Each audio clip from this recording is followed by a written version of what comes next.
Hello and welcome to my leadership podcast. I'm your host, as always, Edbert Abebe. Glad that the weekend is here. It's Friday, even though it's going to be a very, very busy weekend. Great. I read an article from the Harvard Business Review titled 5 Steps for Leading a Team You've Inherited by Marlo Lyons. Great article. I mean, if you can find it, just go find it and read it. And huge credits to Marlo Lyons for that article. I'm going to base a few things that I will say on it. So I decided to look at how to lead a team you inherited through the lens of adaptive leadership. When you step into a new leadership role, you face what we call a pivotal moment, one that sets the trajectory for your leadership tenure and the culture you will shape. The team you inherit is not a blank slate. It's a living system with history, trust, dynamics, and embedded capabilities. How you approach it will define more than your early wins. It will shape your legacy.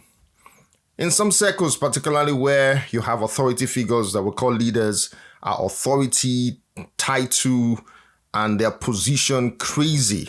They tend to become insecure by the presence of long-standing key figures in the organization and maybe looking for opportunities to kick them out, and then bring in their own team for supposed loyalty and support. Take, for example, an organization employs a new CEO or ED, and just 5 weeks or a few weeks into the new executive role, the CEO replaced several tenured or long-standing key executives and installed his own trusted team. His goal to raise the level of talent, to have loyal and trusted people working for him. But 6 months down the line, his engagement scores had plummeted. The organization was still reeling from the sudden disruption. Trust had eroded, fear had taken root, and cultural cohesion had fractured. The change was swift but not strategic. Now, this story isn't uncommon. Many leaders default to dramatic action in the name of performance, loyalty, and trust. But the framework of adaptive leadership reminds us complex leadership challenges, especially those involving culture, relationships, and systems, can't be solved by technical fixes or top-down mandates. They require thoughtful diagnosis, stakeholder engagement, and trustful pacing. And here's how to lead an inherited team with adaptive wisdom and strength. So I've given 6, steps that one could take. Number 1, pause to understand before you push to fix. Lead with curiosity, not conclusions. You have to ask the question, what's going on here in the place that you just got into?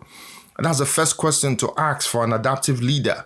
You see, sometimes the urgency to perform in a new role can tempt individuals to act before they understand. You may spot inefficiencies, gaps, or underperformance and feel compelled to fix them. But effective leadership begins with diagnosing the system, not rushing to correct it. Inherited teams come with rich ecosystems, unwritten norms, loyalties, informal leaders, and deep knowledge. Leading with curiosity instead of conclusions helps you surface this hidden architecture. Avoid assumptions based on first impressions or affinity bias. Ask questions. Observe relationships. Listen without rushing to label.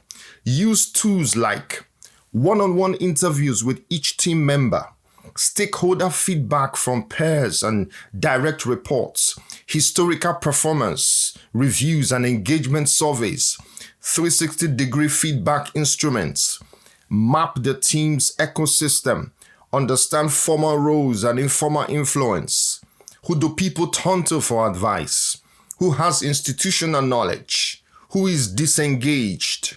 Uncover hidden dynamics. Examine past organizational charts, performance data, and team rituals. What patterns do you see in turnovers, promotions, or conflicts? Ask open-ended questions. What do you think this team does exceptionally well? Or what's the biggest obstacle to our success? Now, these questions are far more revealing than surface level check-ins. Strive to assess not just individual performance, but to understand the cultural and relational context in which that performance occurred. What behaviors were rewarded? Who has informal influence? Where are the silent tensions? The goal isn't to judge individuals in isolation, but to understand how the team functions as a system. Quick changes before understanding these dynamics often backfire. A misdiagnosis can lead to unnecessary turnover, moral issues, or solving the wrong problem. And only after thorough diagnosis can you discern what changes are necessary and how to implement them wisely. The second point I will make is, for such an authority figure, you have to learn to regulate the heat of change. Change creates anxiety. Adaptive leaders know how to regulate distress enough to stimulate growth, but not so much that it creates paralysis or panic. Replacing key leaders without context may create a temporary sense of momentum, but it often generates deeper distress than the system can absorb.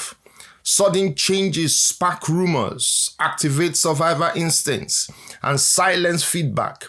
In some instances, the disruption can damage the very culture the CEO hopes to strengthen. The new CEO might decide to cut costs to balance the books by placing some staff on redundancy. That could invariably send fear and worry to other staff wondering who's next. Interestingly, the best talent finds it easier to move because other organizations are waiting to poach them and grab them. In deciding to cut costs, the organization ends up losing good talent that drives productivity. Instead, pace your interventions, share your intent and process early. Let people know that they will be evaluated, what values will guide your decisions, and how they can contribute to the change. Remember, it's not weakness to delay decisions, it's wisdom. People are more likely to buy into your vision when they trust your method. So, for the CEO, start with small experiments or pilots. Allow existing team members a clear opportunity to demonstrate their capabilities. Pair performance reviews with development feedback, not just ultimatums. Trust is your strongest currency in a transition. Spend it carefully and invest in replenishing it through transparency and empathy. Don't underestimate the trust capital that inherited leaders bring. Their relationships, influence, and institutional knowledge can serve as a critical bridge between what was and what's next. Even if restructuring becomes necessary, acknowledging and honoring that trust capital that the leaders there can bring enables more graceful transitions and signals the kind of thoughtful, respectful leadership that strengthens your long-term reputation and shapes the culture you are trying to build. And point number 3 that I would like to make: protect leadership voices from below. Adaptive work surfaces tough truths, and the people closest to the ground often holds the insights you most need. I'm sure some leaders must have realized that. Inherited teams often include voices that have been overlooked or undervalued. So as a new leader, part of your role is to protect and to amplify these voices, even if they challenge the dominant narrative or your early impressions. For example, a soft-spoken team member who doesn't stand out in meetings may have deep operational wisdom or long-standing peer influence. By creating safe channels for these individuals to speak, you unlock valuable insights and model a culture of psychological safety.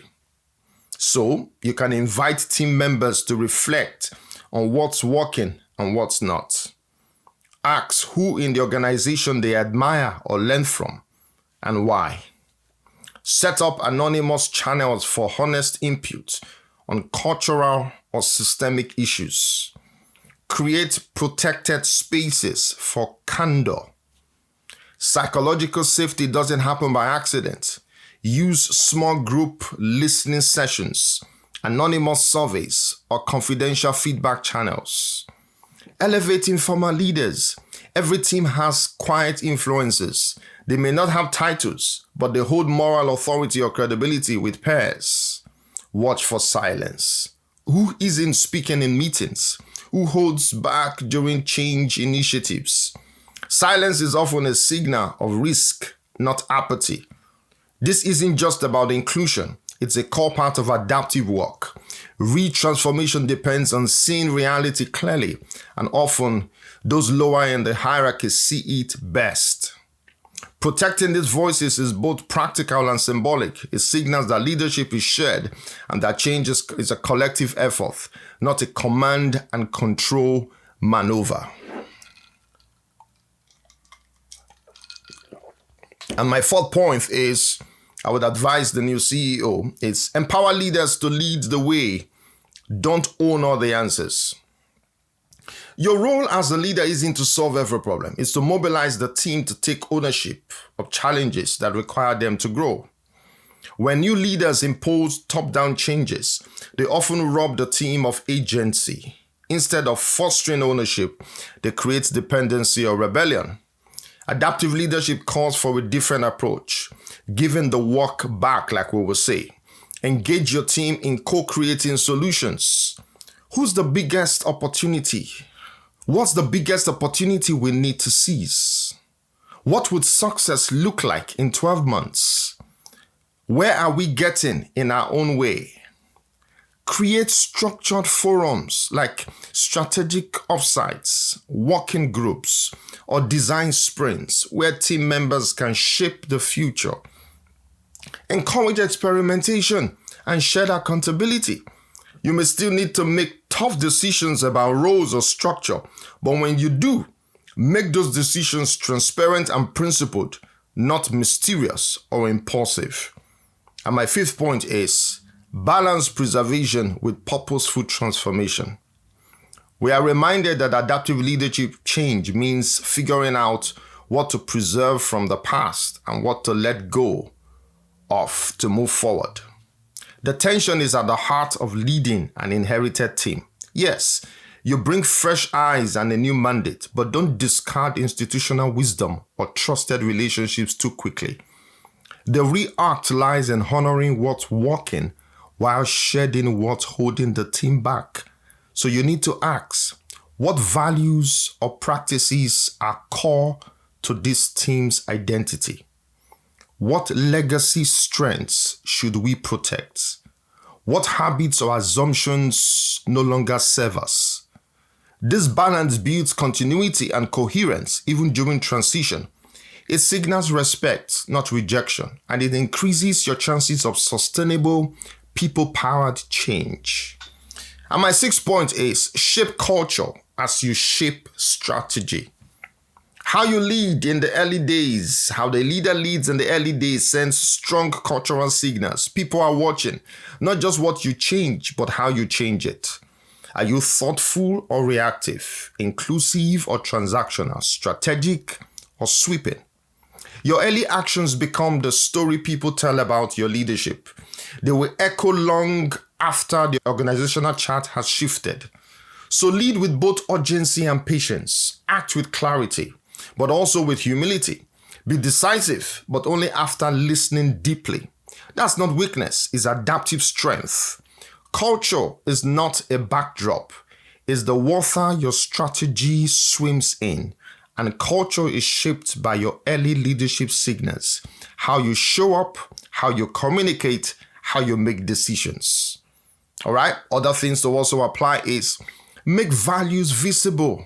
If collaboration is a priority, reward it. If transparency matters, model it in meetings and decision making. Use rituals to reinforce identity. Weekly team reflections, failure forums, or spotlighting informal leaders can accelerate cultural cohesion. And also be consistent. People will test whether your words match your actions. Consistency breeds trust and clarity. And every interaction from one-on-one to all hands-on meetings is a chance to model the culture you want to create. Strategy without cultural alignment rarely sticks. And my final word on this, it's the tone you set is the culture you build.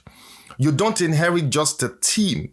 You've inherited a system of relationships, culture, unspoken fears, and untapped possibilities. Your job as the new CEO is not just to fix it overnight, it's to engage it wisely and to courageously evolve and also respectfully. Remember, adaptive leadership is less about having the right answers and more about asking the right questions and creating space for the system to grow into them. So before you act, pause, diagnose, listen, learn, and then lead adaptively. That will be my counsel. 6 points to the new CEO or the new ED or the new leader who's coming. And then you have a team that you've inherited. And it's important how you lead and how you take them forward. I hope this has been helpful. Look forward to my next episode. Subscribe to my channel if you haven't. Share with someone and see you again. Bye-bye. Thank you so much. Bye-bye.